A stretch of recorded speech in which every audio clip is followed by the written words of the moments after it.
जिस चीज का डर था वही हो गया।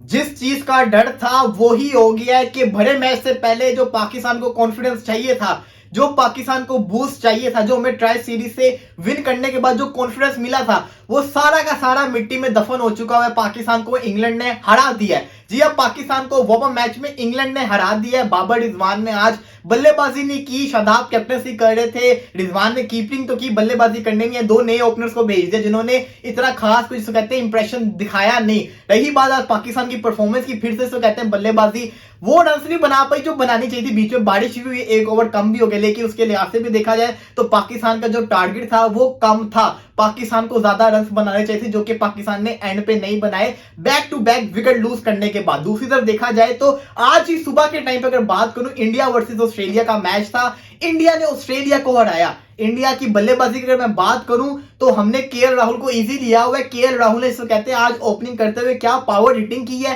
कि रोहित शर्मा उसके सामने फीका लग रहा था, रोहित शर्मा से हिट नहीं हो रही थी, राहुल हिटिंग कर रहा था। 6 ओवर में उसका 50 हो गया था, लेकिन जब वो वहां से वो आउट हुए तो सूर्य कुमार यादव ने बीच में आके जिसको कहते हैं टीम को लेके चला। वही चीज मैं अगर पाकिस्तान की टीम में देखूं तो पाकिस्तान का अगर ओपनर चलता है तो मिडिल ऑर्डर का बल्लेबाज नहीं चलता।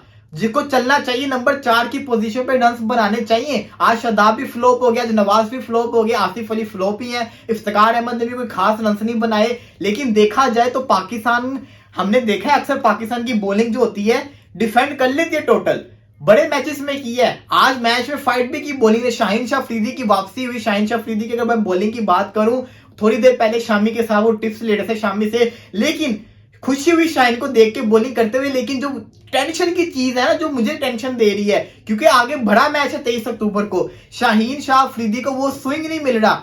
इन स्विंग शाहीन शाह अफरीदी का नहीं आ रहा जो आना चाहिए था। अब ये मसला होता है इंजरी के बाद जब प्लेयर वापस आता है तो वो उसके दिमाग में एक डर होता है कि मैं पूरा जोर लगाऊंगा तो दोबारा से मैं इंजर्ड ना हो जाऊं। वही मसला हो रहा है। शाहीन शाह अफरीदी अपनी पूरी बॉडी को जिसको कहता है बेंड नहीं कर रहा, जो वो एशिया कप के टाइम में किया करता था, काफी बेंड होकर बॉल करवाया करता था।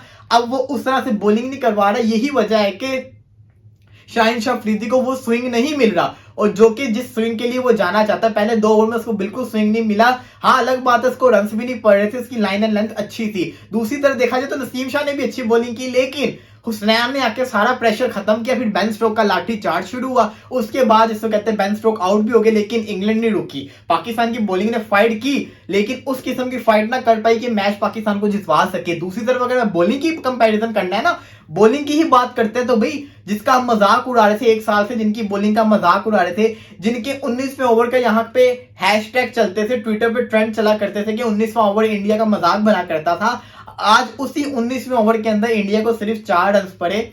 उसके अलावा आखिरी ओवर मोहम्मद शामी, जो कि आईपीएल के बाद अब टी20 क्रिकेट खेल रहा है, और आते साथ ही पहला ओवर उसको कौन सा मिलता है, आखिरी इनिंग्स का ओवर, जिसमें उसको 11 रन डिफेंड करने हैं और 4 बल्लेबाज रहते हो, जोश इंग्लिश और पैट कमिंस बल्लेबाजी कर रहे हो। उस ओवर के अंदर वो 4 जिसको कहते हैं कि आउट कर दे, एक तो रनआउट बीच के अंदर था, दूसरी बात करें तो बाकी तो सारी उसकी विकेटें थी। तो क्या जबरदस्त किस्म की उसने बॉलिंग की, आप अंदाजा लगा सकते हैं टी20 क्रिकेट के अंदर कि एक तरफ जिसको देखिए ऑस्ट्रेलिया 171 पे 4 आउट थे, कुछ ही रन रह गए थे 17 ओवर तक। 3 ओवर के अंदर पूरी ऑस्ट्रेलिया बुक हो गई, 180 पे ऑल आउट होगी ऑस्ट्रेलिया। इसका मतलब है कि कोई बहुत हैवी किस्म की मेडिकल बॉलिंग कर गया इंडिया, और इंडिया ने कर दी। इंडिया ने जो इंडिया को कॉन्फिडेंस चाहिए था वो इंडिया को मिल गया, और इंडिया जिसको कहते हैं इसी तरीके से इंडिया ने मैच क्लिक कर लिया। अब जिसको कहते हैं इंडिया के पास कॉन्फिडेंस किस किस चीज का है, उनके पास बॉलिंग भी अच्छी होगी, उनका जो टेंशन था बॉलिंग की वो भी खत्म होगी।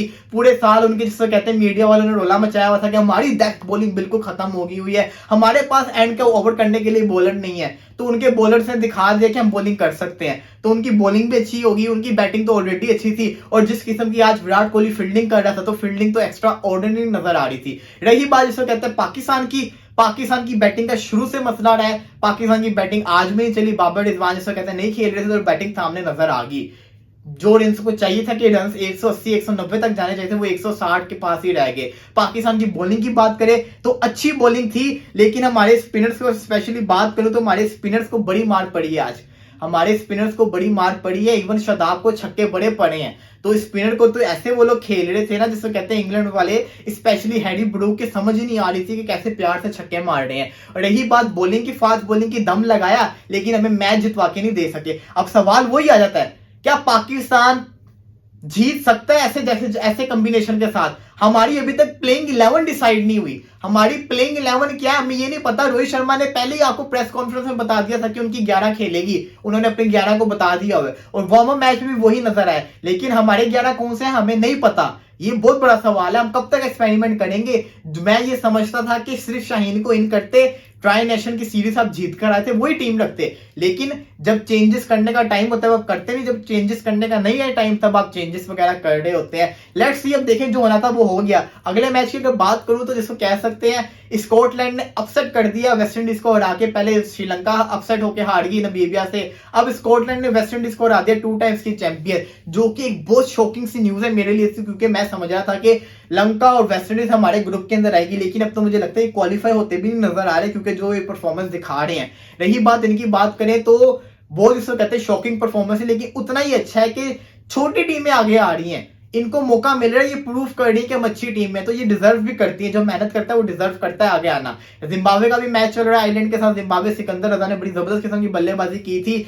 अगले वार्म अप मैचेस की बात करें, अगर तो न्यूजीलैंड को ने इंडिया को हरा दिया तब तो इंडिया में प्रेशर होगा 23 अक्टूबर को, लेकिन अगर इंडिया ने न्यूजीलैंड को हरा दिया तो वो अनबिटन जाएगी, तो तब तो इससे कहते हैं पाकिस्तान को लग पता जाएगा। और रही बात पाकिस्तान वर्सेस अफगानिस्तान के मैच की, तो वो और प्रेशर वाला मैच होता है, क्योंकि हमारा अफगानिस्तान के साथ मैच बड़ा खतरनाक होता है। थोड़ी देर में पब्लिक रिएक्शन के साथ आपकी खिदमत में हाजिर होगा।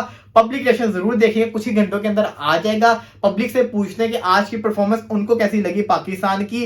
रही सही जिसको कह सकते हैं आपको आज की परफॉर्मेंस कैसी लगी, आप क्या चाहते हैं, आपको क्या लग रहा है कि क्या कॉम्बिनेशन हो जाए, जरूर कमेंट्स के अंदर बताएं। चैनल को सब्सक्राइब कर दे, वीडियो को लाइक करें। थोड़ी देर में हाजिर होते हैं, तब तक के लिए अल्लाह हाफिज।